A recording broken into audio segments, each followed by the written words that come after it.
Hi, my name's Theresa and I come from an East End background. I grew up with my mum.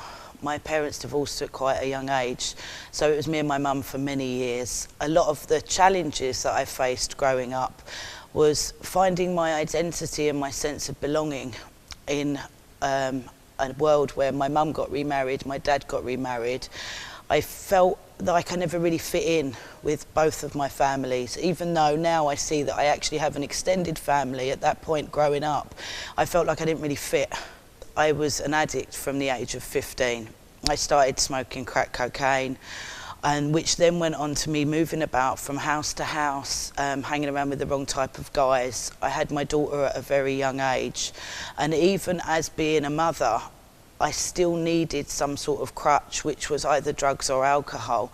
I realised at the age of 21 that I was an addict. I came to a conclusion that that was who I was meant to be. I just decided that everyone had a certain route in life and this was my life, and I was just going to give my all to being an addict, and slowly but surely my sense of self-worth started to diminish, anything that I had left.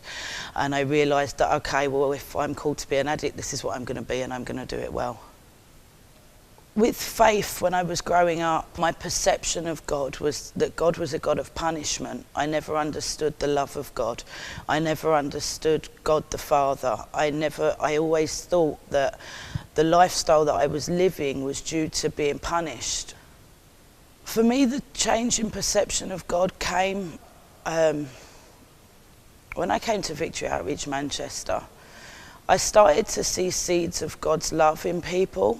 Throughout all of my journey, God had placed these people in my life, but I think I'd felt so unworthy that I pushed away every bit of God's love that people tried to show me.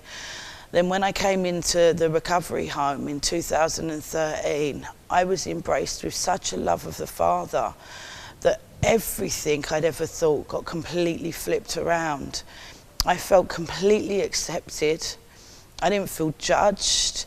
And I think I came to realise that I never really understood what a father was. And then to realise that I had a heavenly Father who'd been looking out for me this whole time, and who'd, even though the madness that I'd been through had actually kept me from so much stuff, that I was just overwhelmed with this sense of love and peace. And I was like, wow, I started to see people's lives that had been changed.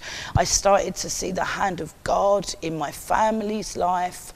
And I was so overwhelmed by this sense of love and belonging. That belonging I'd always looked for, I found it in the Father.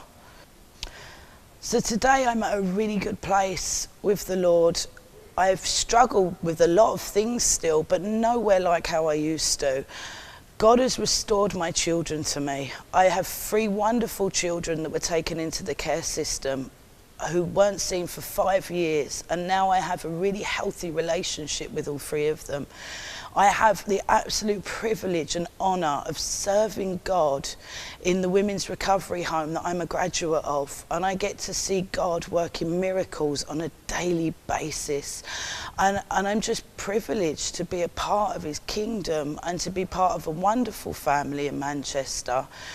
I serve him in a way that is like no other, and I see his grace abound in ways I never thought possible, and it's just a privilege to see transformation and to be able to communicate that from a place of having been there, to be able to share that message of hope and share that message of deliverance. And I've been on many journeys with the Lord. I've been to America and served there in our corporate offices, and now I'm back here rooted in Manchester and serving him with wonderful women, wonderful treasures out of darkness. It's such a privilege.